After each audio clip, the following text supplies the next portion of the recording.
In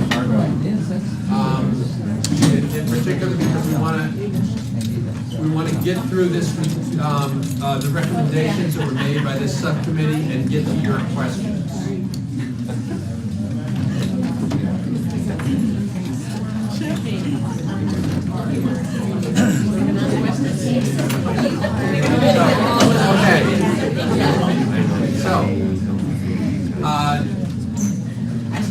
For those who may not know, my name is Adam Zoller.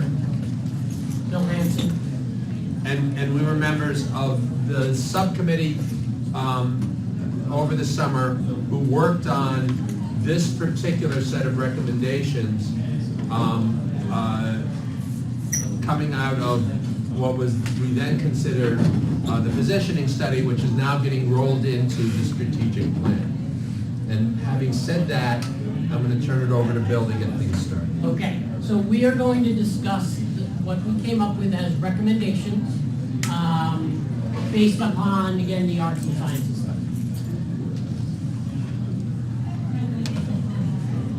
Okay, so this was the membership of the work group that we met once a week over the summer, and we met with the other work subcommittees to talk, I think about 4 times to get things together. So you can see it's sort of a very well-rounded, all-star cast of faculty, administrators from Worcester State to sort of address all aspects of the issue. As we discussed our recommendations, there were areas where we went back and forth on some of the numbers and what we were proposing, but we wanted to try to get a lot of input from different parts of the college to examine these. You can see there's 3 faculty members that are part of it, plus the 2 deans. So there were some questions where we turned right to the deans and said, okay, what are we going to do about this? We'll discuss that after. So again, we all know last year, Worcester State University engaged the Arts and Sciences company to come in and do a development institutional strategy. So we all talked about this last year. We don't really want to rehash our feelings about that. We're going to move forward. Their recommendations, and again, these are the 5 different subcommittees that were formed over the summer to address these different areas. Some of you have already gone through a couple of these, right? So our group again was major minor. So what we were tasked with doing was to look at that recommendation and come up with ideas for how to implement it and examine some of the things such as how it would benefit our students. Really, one of the big things was what are the challenges that we face in doing that? What resources do we need? New resources. We spent a lot of time discussing things that were part of the other committees, such as advising. What tools could we use for advising? Some of the things that we talked about didn't put in the recommendation, but we went through them. So these might be some things that you brought up. What are the effects that we're doing? How do we sort of look at this as we go along? So we're going to primarily look at the recommendations. So the big recommendation, every full-time, first-time student must declare a major, double major, or a major with a minor of their own choosing and complete both for graduation. So as you realize, this would have to be a proposal that would go into. All students should do this within 45 credits. Again, we had a little back and forth. Some people said 30, some people said 60, so we compromised on every 45. You want me to take this one? So transfer students obviously are going to be a little different in that. When we took a look at the question of how many credits should be required before people declared, we heard from admissions and from the transfer office that 60 credits would be too much for a lot of transfer students because a lot of them are coming back. They're coming back to finish their degree. They want to get it done and move on. We are saying that transfer students with 45 credits or fewer should be required to meet the major minor graduation requirement, but transfer students with 46 credits or more, will be, it will be recommended that they do so, but not required that they do so. Another area of exemption are students that are in the 3+ programs, like pre-law, in which they are essentially already doing this. They already have 2 areas of study, and it's taken care of there.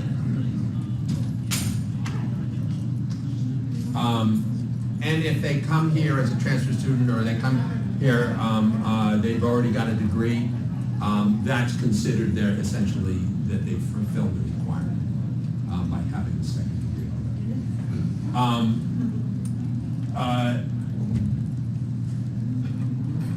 So we're trying to implement this by 2021. And the reason for that is that admissions is already going to start recruiting this fall. There's no way that we can have this ready for them to move forward. So we can't say to a student, oh, remember when you talked to us last fall? The requirements have changed. We don't want to be in a position to do that. So we're going to be aiming for 2021. That's the idea anyway, if we can do all this.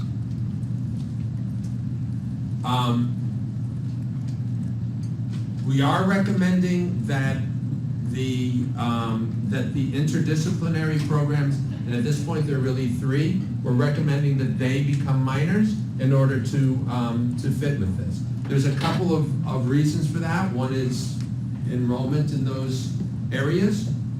We don't want that to be adversely affected. But the other reason is that we had some discussion about what constitutes a concentration, and we use the word concentration in 2 different ways on campus. We use concentration to mean an area of study within your major, and we use it to mean the interdisciplinary programs, and this would also remove that confusion. So what's going to constitute a minor? We are recommending that all minor programs have 18 to 25 credits. At this point, there are a small handful of minors that have greater than 25 credits, and those are primarily because of ancillary requirements.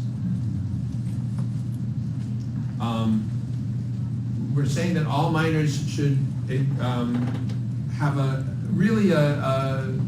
pedagogically sound structure to them, so that it's a logical sequence of courses, and that there is a clearly stated program learning outcome, set of program learning outcomes for them.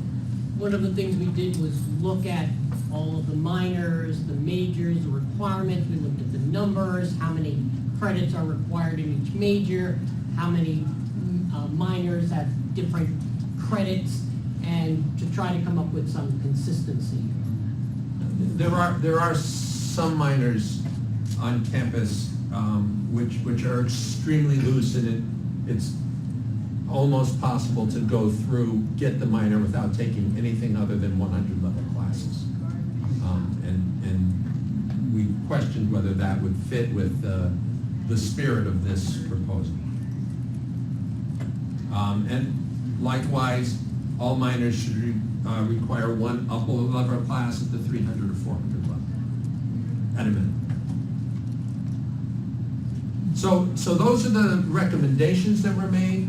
And again, just to reiterate, these were worked on over the summer by the subcommittee, at times in consultation with some of the other subcommittees, where we felt that their input and the direction they were heading would be important in terms of our discussions.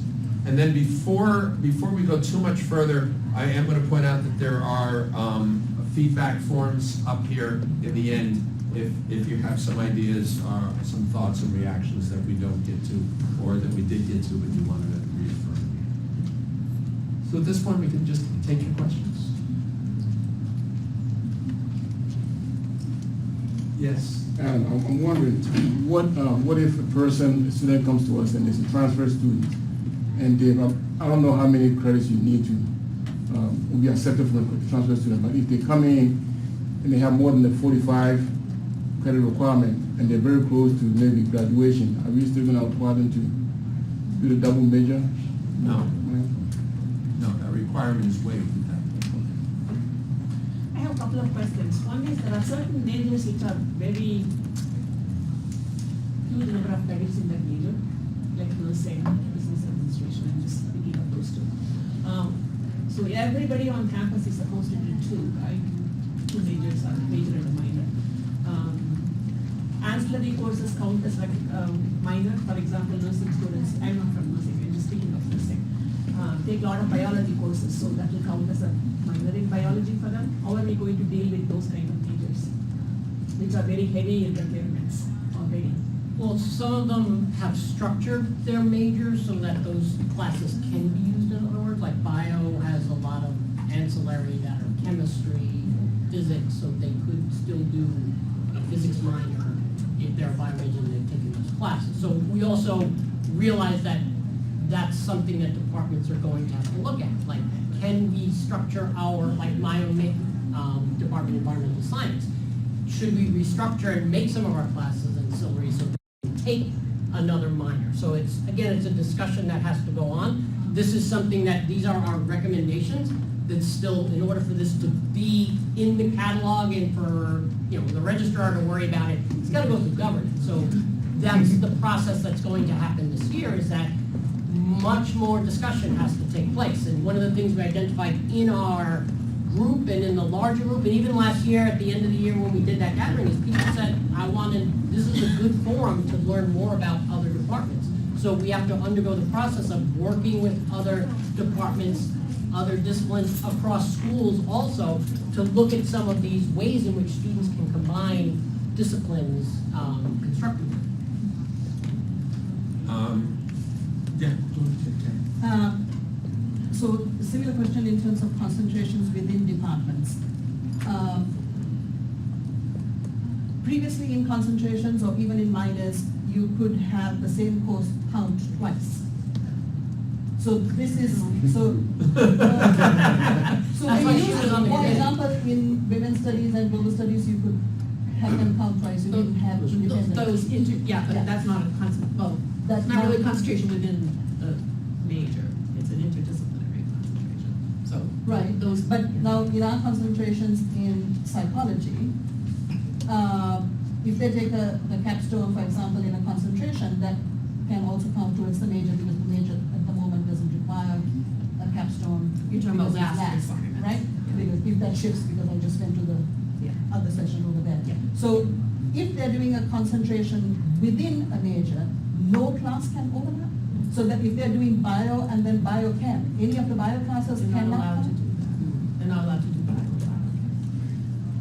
They can't, it's not possible, right now, those two are so close that you cannot double major, or you cannot get a biochem concentration if you're in one of the two. So there's too much overlap there, so there has to be some thought about, at least the way it stands now. Now, anything can make its way through governance and through the curriculum, so that. So the issue is that it becomes very difficult to do your major with a concentration plus a minor.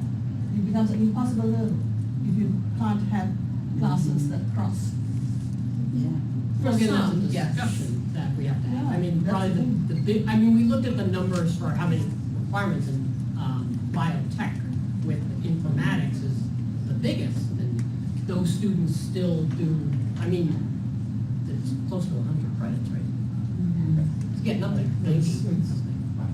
So again, that's something that departments are going to have to look at.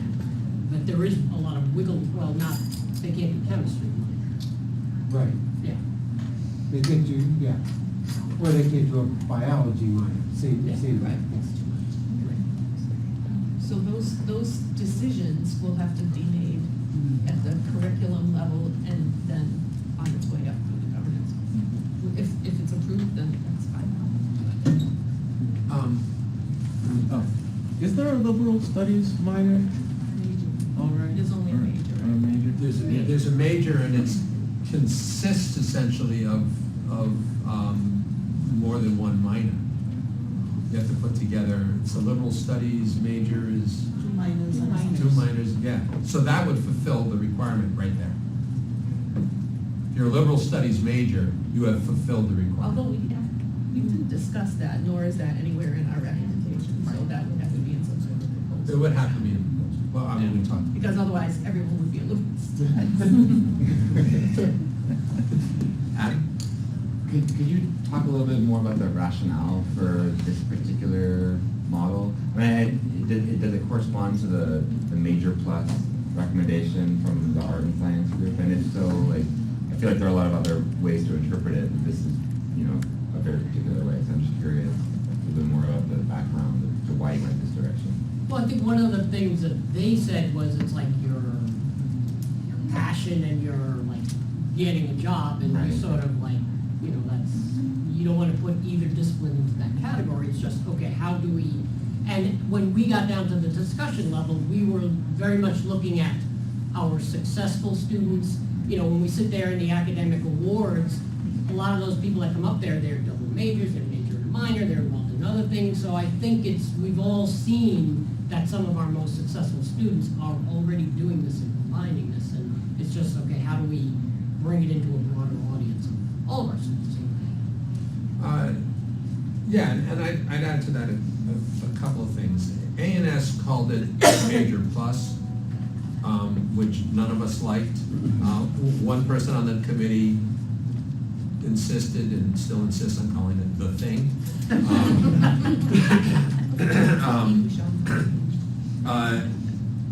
But we started from that idea and with the idea that A&S's data suggests that this was the only recommendation that the major plus that they floated was the only recommendation that showed any change, significant change in student interest in coming to Worcester State over other schools.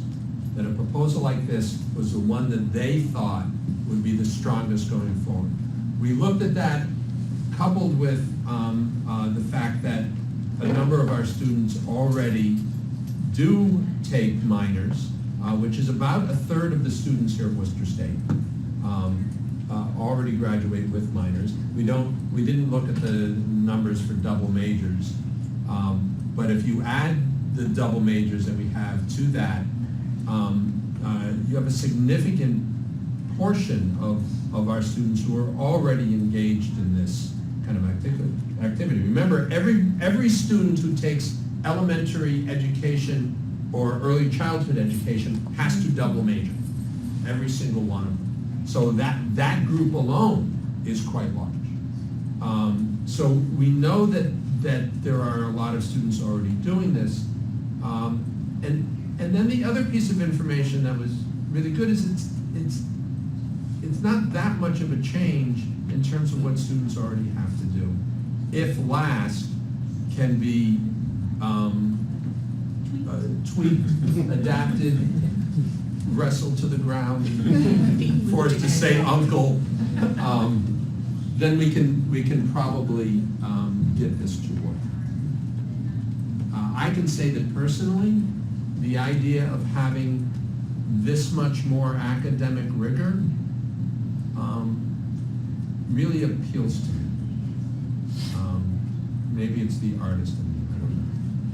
I have a question. So is it possible for an incoming student, student X, to say, I want to do computer science and psychology? So they can go to the website and say, well, if I do these two majors, these are the courses I should take. Is it going to be possible for them to plug That's it in going to and require see? some degree software upgrades. And, what I would love to see is one of the institutions that I think someone in our group looked at was almost like a little menu where you said, if I want to do this and this, what could I do with this combination of things? Yeah. I'd love to see that. I don't know if we can have something like that. But a degree planner at some stage would be extremely helpful. So if you change something, the student will know, does this add on any extra time to my degree? And when are these courses being offered? And what happens if I drop this class and pick up this class? I think that would be that's needed actually. We want to sell this. The advising subcommittee talked a lot about different kinds of software that they can look into. this question opens up a different can of worms, please.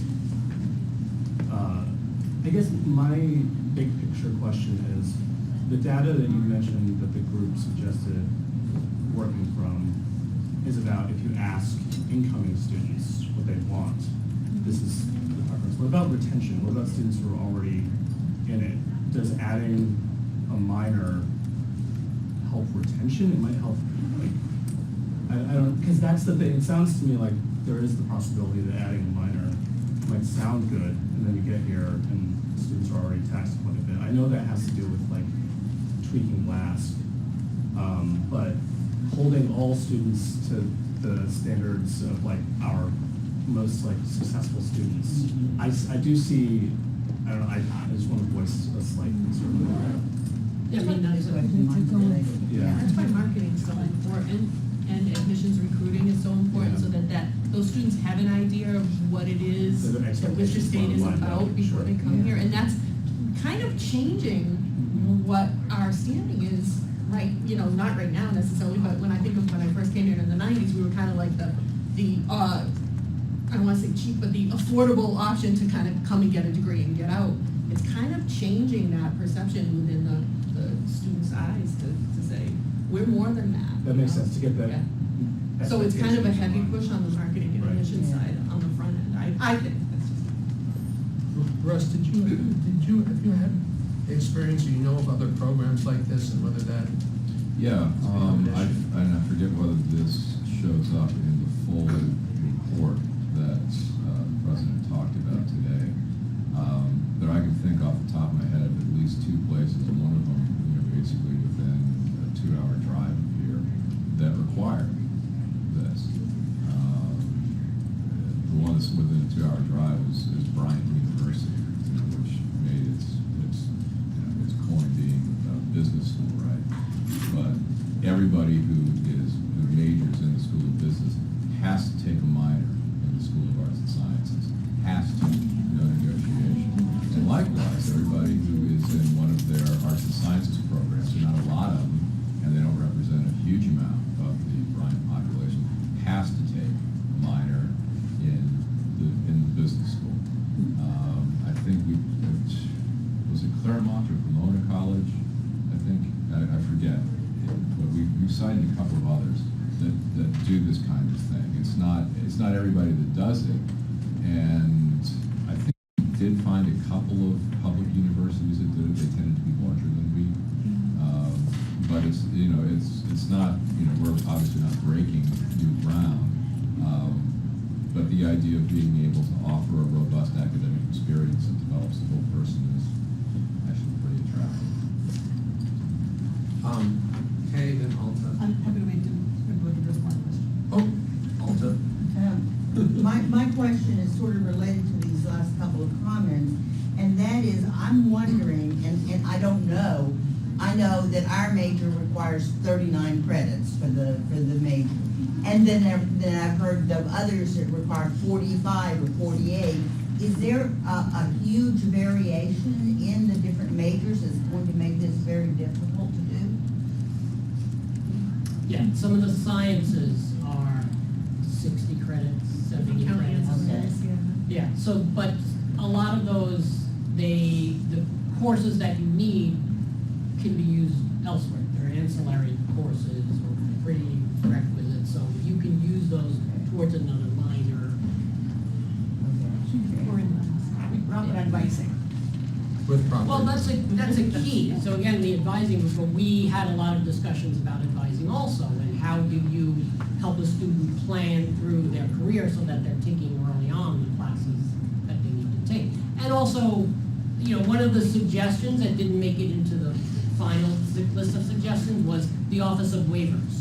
So that when students come in and they're needing to do something, we're going to have to, we already do that, but we have to work with the registrar's office and other groups to sort of get students through this. Matters. Hardeep's question made me question what my interpretation of one of the recommendations. So if this started in fall of 21 or fall whatever, are you saying it's just for the new students? Just for the Okay, incoming. okay, so Yeah. those We who would are not- already here, their grandfather and the Yes. rest, okay. And for the faculty in the room who haven't gone through something like this, it does mean that you're advising people with different requirements at the same time. You would think that would be a 4-year period where that happens. No. It's not.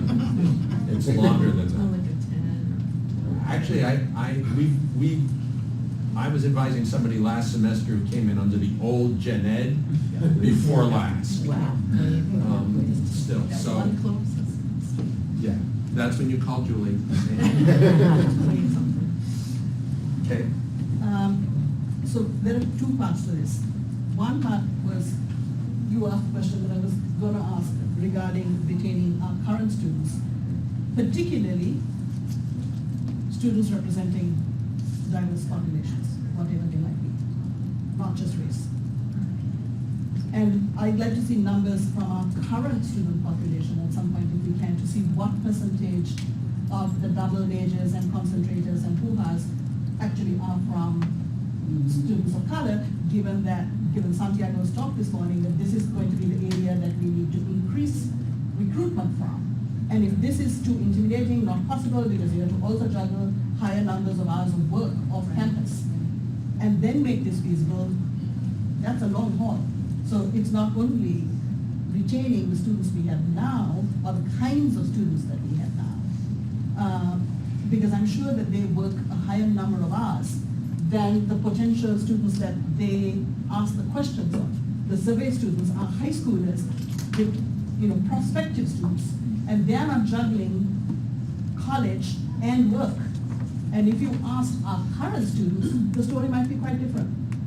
So I think it's worthwhile, A, asking the current students, is it feasible for you to have done a double major or a major and a minor, given that our students will complain that they can't even finish their major because they don't get the classes that they want.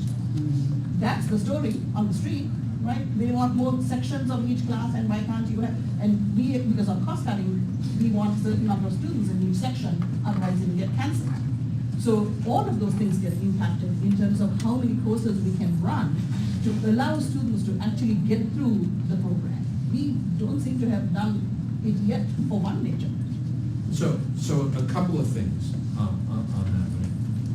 There's a lot packed in there. So one is that we were urged in the subcommittees to not be hampered by the idea of money.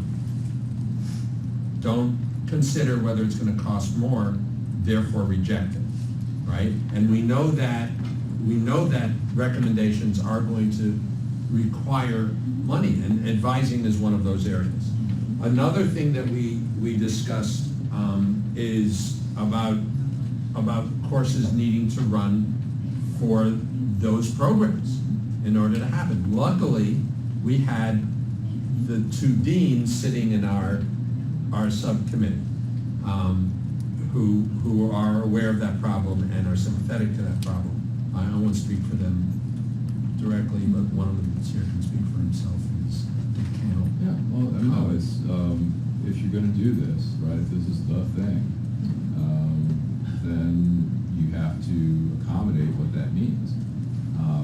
I will say, given my experience here in working with department chairs on scheduling, that very few classes, relatively, in any given semester are canceled. Partly because we don't even offer them because we know they won't run. So we are Okay. we are all right, self-censoring. Okay, so you're self-censoring. But, but having a requirement like this go into effect would push the same kind of process that goes through right now when I'm looking at a lower level class. I speak with the department chair, we consult the registrar, who's in the class, and then we find out it's, 5 students who are going to graduate this semester and 2 students who need the class eventually to complete their program. Well, guess what? The class runs. regardless, because students need it. So the same, the same process would go through in this paradigm. We know that this means offering more classes. It means offering more classes on a regular basis. And it means, running some low boats. But, if we have this robust enrollment promised by the whole thing, then the freshman level classes are all running full, and it all balances out. Back row again, another question? Oh, yeah, I have a few swirling. Did you guys cover, electives, like, sort of like a buffer? Like, with the different majors having various credit loads, was there a concept of how many electives remain in different majors for those students where some students might have difficulty declaring the first major and then having to also make a commitment on a minor too? How many electives are left over for different majors so that they can explore, I guess? It's like, I don't... We did not discuss it. My most recent experiences with the Nevada system of higher ed, very, very high proportion of Hispanic students, very, very low high school graduation rates, below 50% in the state of Nevada and state of California. Both UNR and UNLV run developmental coursework sequences for math and English, and that was one of the things that kind of triggered listening to the keynote presentation, and that's something that I think probably needs to be considered as part of this discussion too. If you have students coming in who need the support of developmental coursework, which isn't always necessarily going to be completed at a 2-year institution, it's becoming more and more incumbent on the 4-year institution. How, when you're thinking about planning out majors and minors, if you need students who, and this is kind of piggybacking off the comment about students are needing to work with more as well, if you need students who need to take those developmental coursework sequences, how does that go into, or how would that potentially affect when we would talk to students about planning majors and minors? If we know that they're going to have to come in needing more supported courses from the get-go anyway. And just thinking about, again, serving students from different culturally and linguistically diverse backgrounds. Well, in terms of developmental sequencing, the Department of Higher Ed in Massachusetts has taken a pretty strong stand about reducing developmental coursework at the 4-year institutions. We have experimented with co-requisite remediation. We have, at this current time, relatively small numbers of folks who need extra support in English, but we expect that number might increase. Our math colleagues have looked at co-requisite remediation for some of the math sequences. But we still, right now, have 2 developmental math courses on the books and 1 college-level English with a little bit more support built in. But your points are very well taken. Right, because those students need those for success, but they're not, we could look at having them count towards general education requirements, and that's how INSHE's handled it. If students complete those sequences, it counts towards general distribution requirements.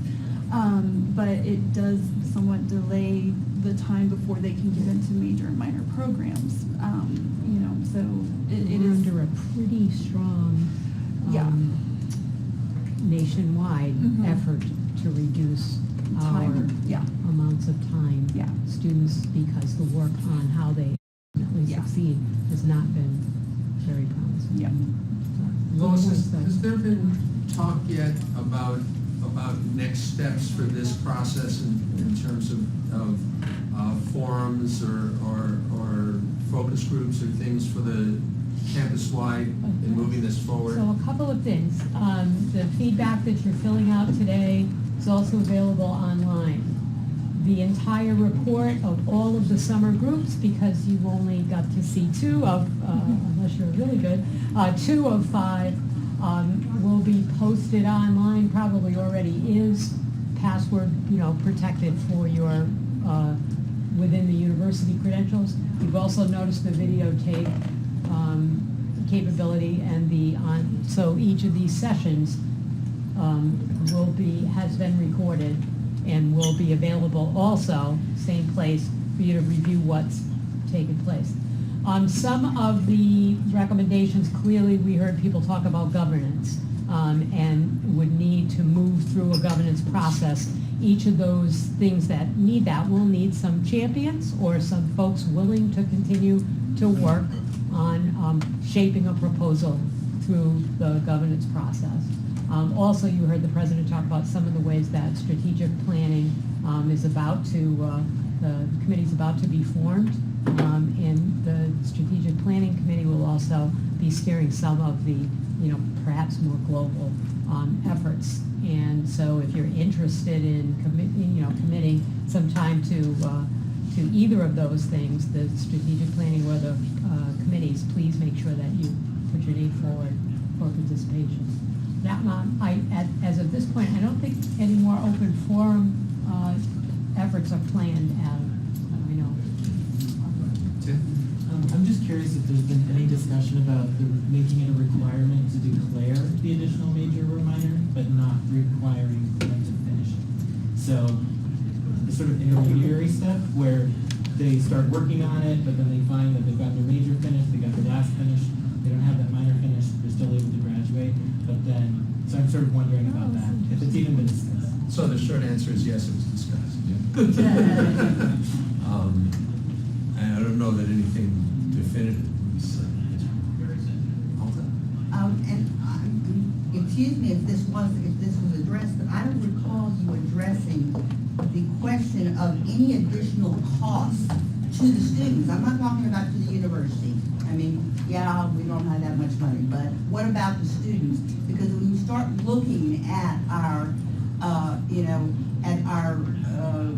at people of color, people who don't have a lot of money, at that group of students that we attract, is this going to change the number of credits they're going to need to graduate? Is this going to in any way affect their costs? Because they're not as likely to have had, the needed help in math and writing and so on and so forth if you grew up in a slum as opposed to if you grew up in a middle class neighborhood. I can answer that all along. The guiding principle has been our degrees are 120. They will always be 120. Whatever we shape has to be completable in 120 credits. And I would also add that if we're smart about the way we do this, we'll figure out a way that makes it possible to complete the last and complete a minor within those 120 credits, and feasible to do it in 4 years. Okay, but now one thing that I may be misinformed on, but it seems to me when I've been advising students that if they have to take remedial math, that doesn't count in the 120 credits. It does not. You are correct. So you are adding cost to them because they get charged for it. But they're incurring that already. That's not as a result of this. No, but that's not going to be affected by having this requirement for 2 majors. If you have to have 2 majors or a major and a minor, but you're behind because you need remedial help in English or math or whatever, will it impact them? Will they end up needing to take more than 120 credits because they did not come from a privileged background? I guess, this is really the same question as the same question that was being asked. And I think we have to look at that. It's a question. Given the populations that we're going to need to target to keep up enrollment numbers. I do know out west, one of the 5 credit hour English sequence, and if the students complete that, then it counts for like their English 101, but they have to complete that 5 credit hour sequence to get the course credit for the English 101 or 102 or whatever it was. And then they have sort of the same sort of thing for math. So yes, the students were incurring some additional costs because rather than taking a 3 credit hour class, they're taking a 5 credit hour sequence. But they did at least fulfill those basic requirements towards whatever degree. But it did delay enrollment in their major program. Maybe by just a semester, but it did because they had to complete those course requirements. Again, we're not in the same situation. Okay. Not saying that we don't need to be prepared for the situation, but we have admission requirements set, by the Commonwealth. We're allowed a very small percentage of exceptions. And for example, some things that have changed over the last few years is that students come to us, and a strong percentage of our students come to us with 2.7 GPA cumulative average in high school are put into college level mathematics.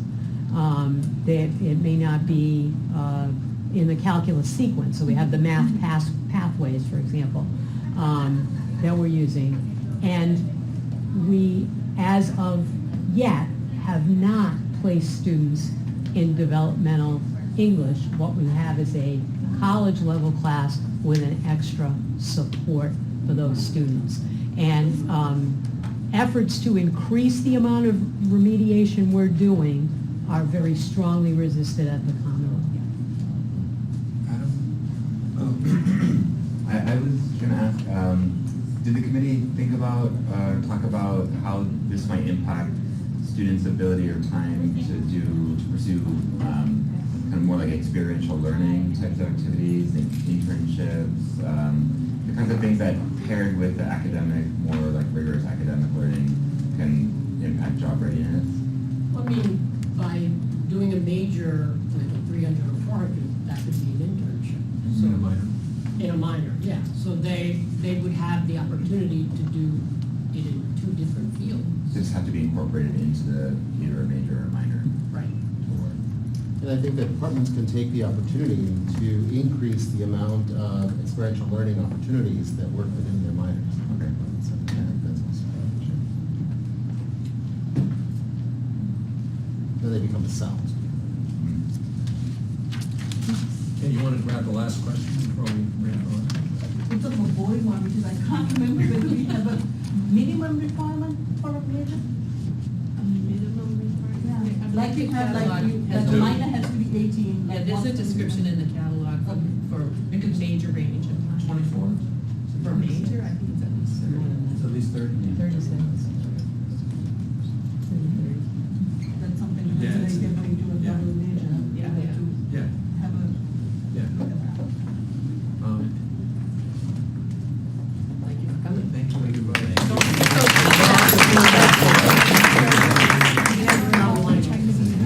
No idea where you were. I